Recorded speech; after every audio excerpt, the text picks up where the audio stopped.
Hi everyone and welcome to The Networks. I'm Gareth Spence. AI is a topic on everybody's lips right now. Barely a day goes by without it making the headlines. Only this week there were a number of articles discussing how AI is being held back by existing hardware and infrastructure. Two people tracking this space, especially as it relates to silicon photonics, are Daryl Inniss and Rubenstein.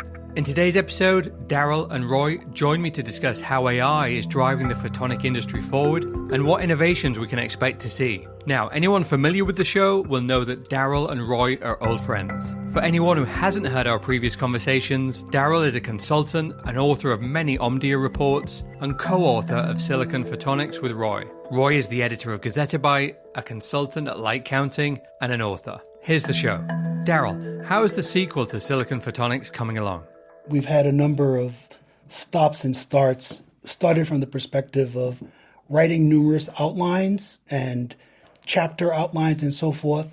But my co-author Roy would point that we haven't really delved into the actual writing of the book per se, right? We've spent the last year talking about this, thinking about it, and all the while we're doing our normal stuff. So things are happening which we're capturing, but the actual act of starting to fill out chapters is yet to begin. What is the specific focus of the book? Yeah, the curious bit is that the Silicon Photonics book talked about a number of topics that's relevant to this book. One, for example, being disaggregation of servers, another being the role of photonics in that process, and the integration or the movement of photonics closer and closer to electronics.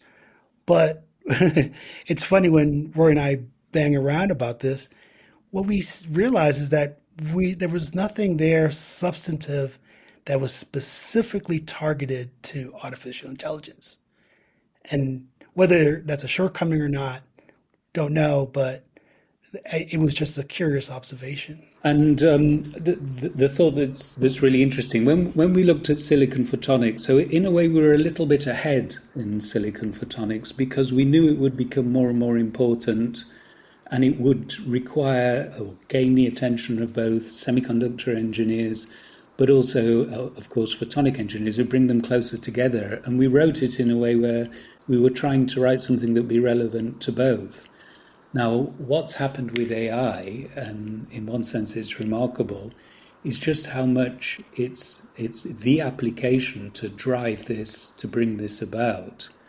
And it's also just one other aspect of silicon photonics. It is this idea of bringing the semiconductor and photonics worlds together.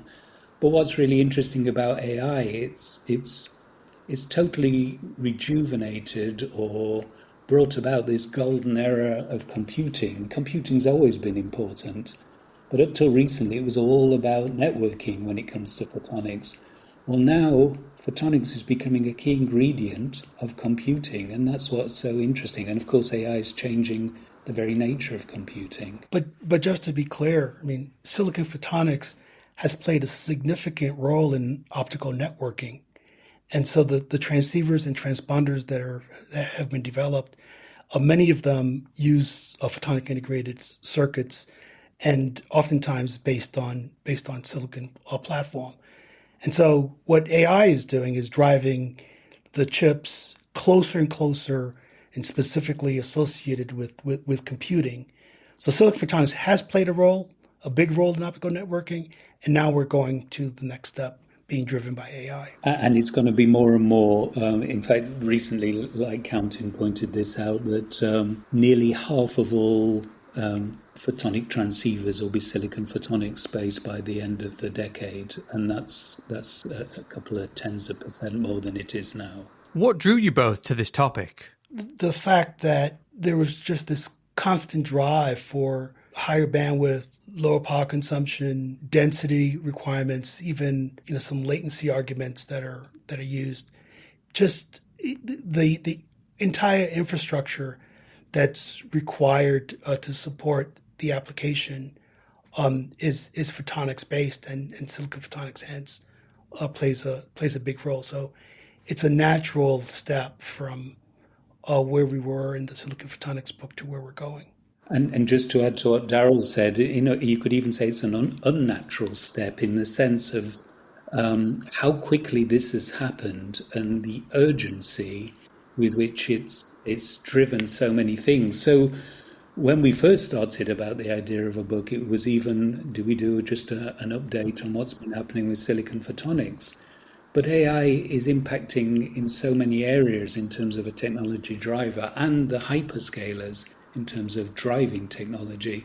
So in a way, if you're writing about photonics and semiconductors, you can't ignore this topic of AI because it is driving this industry in a way that it's not been driven in maybe 20 years. What needs to happen in the photonics industry to help drive AI forward?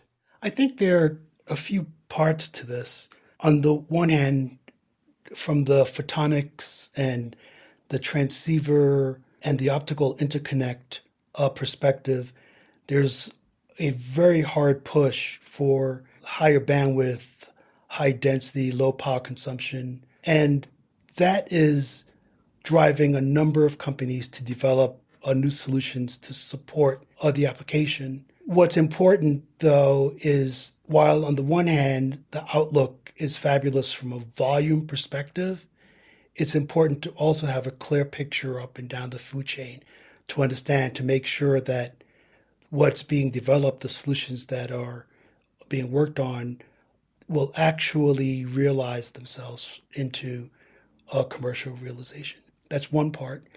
The other part is about optical networking, meaning that coming out of the data centers, the interconnects, whether it's between data centers or it's in metro networks, the amount of bandwidth that's going to be required over time is going to continue to grow. I've seen numbers as much as 10x that's going to be driven by AI. Again, if that materializes, then there's a number of things that's needed from not only transceivers and transponder perspectives, but also from optical fiber and so forth to support the types of bandwidth that people are talking about. Going back to the idea of visibility, there's two ways of looking at it. One is that when it comes to talking to the photonics players, first of all, there's several steps below the hyperscalers or the people that are driving the architectures. And of course, there's several things in between. There's the phenomenal growth in AI models and how AI models are changing. This translates to the sheer pace and scale of these computing platforms and how are they interconnected and how best to interconnect them. And of course, it's growing at a remarkable rate in terms of the number of processors. So that then has impacts on how do you interconnect all these, for example, accelerator chips. And you can do an efficient job with small numbers, but every time you keep scaling, when they're talking about tens of thousands, hundreds of thousands, it gets to the stage where the data center itself is a huge networking problem. But networking isn't something that is like a byproduct to enable the accelerators to do the job. And then the question is, there's all sorts of different visions as to how to best to implement this. Do you use as much copper as you can? Where do you use photonics and how do you use photonics? There's the whole issue of reliability. So going back to your question, Gareth, there's all these challenges, but it's very hard for a photonics company to develop a technology, and which may take them several years when things are happening on a much faster scale. So this idea of visibility or guidance, it's really important to understand or to give as much visibility as possible. And I'd even comment on this idea of traffic growth. I've not seen anywhere where there's an accurate way of predicting just what the impact of AI will be on traffic. There's talk, of course, of if you have a workload that's too big for a single data center, then you may have to interconnect it. There's talk of smaller data centers because there's only a finite number of places where you can put these huge ones. And then how do you interconnect these? And this is where it gets interesting for optical networking companies. How do they interconnect, say, disparate smaller data centers in a metro area? So this is all really fertile ground, but it comes back to this idea of visibility. Can the industry do a better job of guiding each of the layers to help people, give them as much visibility as possible? By the very nature of this industry, it's a competitive industry. There's startups, there's more established companies. You want this competition, but it's a very, very big challenge for a company that's developing photonics, which by its very nature is a long-term development cycle, to best intercept, and with whom to intercept, to then keep going up the food chain in the hope that they'll end up being in a data center hyperscaler solution or a very large AI system vendor solution. So it's really challenging in many dimensions. What excites you most about this space? What I touched on before, this is a fabulous engineering problem, and it's an engineering problem that's fueling the whole industry, the whole photonics industry, the whole optical networking industry. It's a big part. Also, the computing industry. It's breathed new life into semiconductor players. There's been a change of guard. There was the cloud players, and now there's the AI players, and this has happened really quickly. And there's all sorts of ideas. There's a certain type of class of accelerator chip, but it's not going to end there. And again, it comes back to how these models evolve. And just to add one more thing, we've seen several years of phenomenal growth. I'm sure this is something Daryl will comment on. There's been this phenomenal growth in terms of trends, but it's not sustainable. Ultimately, something will give. And then there's the biggest question of all, which is all this investment in AI, is it going to be the revolutionary technology? If it is going to be the revolutionary technology, is it about to happen in the next few years? Or will it only get to a certain point and then there will be a rethink? And then all this feverish activity, by definition, will slow down, which is, again, another aspect of visibility. Yeah, this is really disruptive. I mean, just this week, Intel was moved from the Dow index, and NVIDIA replaced Intel in the Dow index. That is shocking because Intel is such a behemoth in the semiconductor industry, and so it's disruptive in many ways, and that's going to continue. And so the notion, the idea of visibility continues to be critically important as we move forward, because it's changing the world. Okay, that's everything from Daryl and Roy. If you'd like to know more, please reach out on our social media channels. Thanks for listening.